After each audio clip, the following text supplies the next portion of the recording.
You begin with a simple certainty. You live in a world that surrounds you. You move through places, encounter people, and see things that appear outside of you.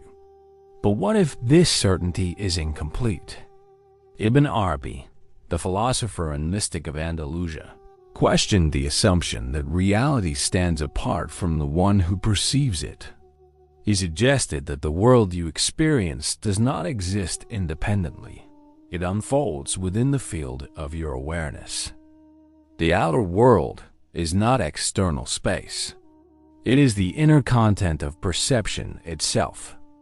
What you call around you exists only as appearance within consciousness. If everything you experience arises within awareness, then where exactly is the world located out there, or only in the act of perceiving it? Ibn Arabi lived in a time when reason and revelation were both searching for truth. Philosophers debated whether the world was separate from God or inseparable from him. Ibn Arabi's answer was radical. Being, he said, is one. Nothing exists independently, not the world, not the self, not even perception itself. All distinctions are expressions of one reality unfolding through awareness. The world is not outside consciousness, but the form through which consciousness knows itself. If existence is one, how can there be an inner and an outer at all? You believe the world exists even when you are not observing it. You assume that objects persist when your attention turns away. This belief forms the foundation of your sense of stability. Yet Ibn Arabi would ask, how do you verify that claim? Every confirmation that something is there occurs within the experience of being aware. Even imagining a world beyond perception is an act within perception. The idea of an external reality is itself a thought appearing inside awareness. If all evidence of the world arises within awareness, can anything be said to exist apart from it? For Ibn Arabi, being and awareness are not two separate realities. What exists only insofar as it is known. Awareness is not an observer, it is the foundation from which existence appears.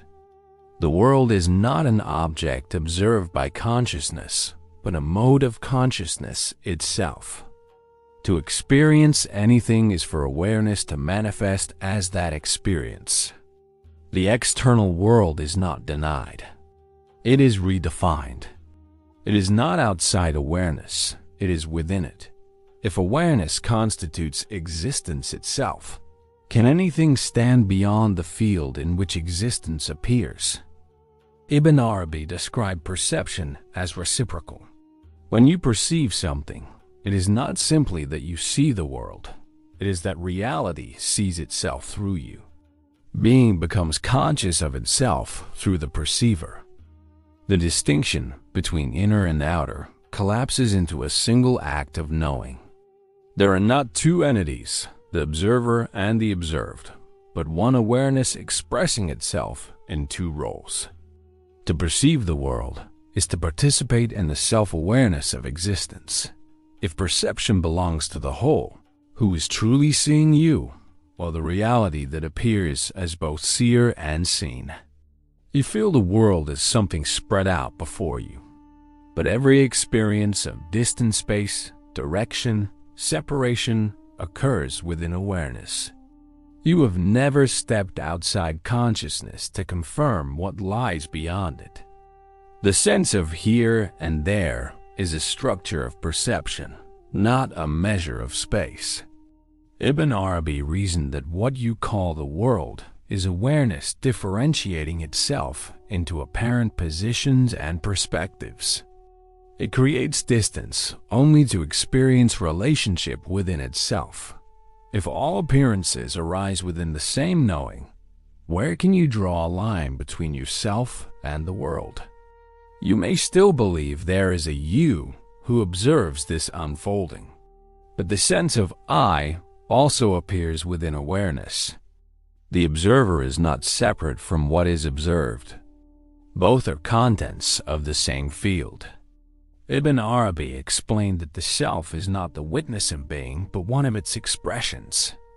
Awareness perceives itself as subject and object, thinker and thought. There is no independent observer-only observation occurring within being. If the perceiver is also perceived, can the observer stand apart from the act of seeing? When you follow perception to its source, you discover no division, only awareness taking form as multiplicity. The sound, the thought, the body, and the sense of identity are variations of one underlying reality. Ibn Arabi called this the secret of unity within diversity. Differences do not contradict oneness. They express it. The world is the unfolding of one awareness into countless ways of knowing itself. If every experience arises from one field of being, can the notions of inner and outer still describe anything real?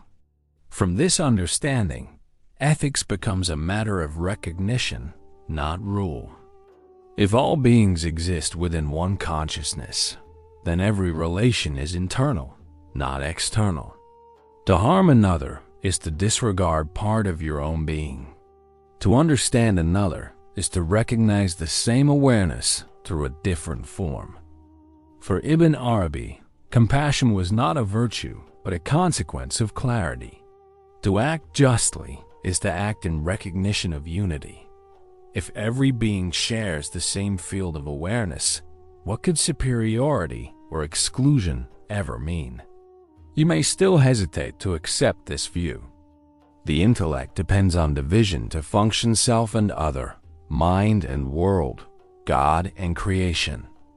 Without contrast, thought cannot operate. Ibn Arabi acknowledged this resistance as part of the design. The mind divides what awareness keeps whole. It is through contrast that unity is discovered, just as understanding deepens through its limits. Even the sense of separation serves the process of realization. If the perception of duality is itself within unity, what meaning remains for inside and outside? Eventually, reasoning reaches its end. You cannot use thought to verify the awareness that allows thought. Ibn Arabi called the next step knowledge through presence. It is not deduction, but recognition. Awareness realizes it is not perceiving the world. It is the world perceiving itself.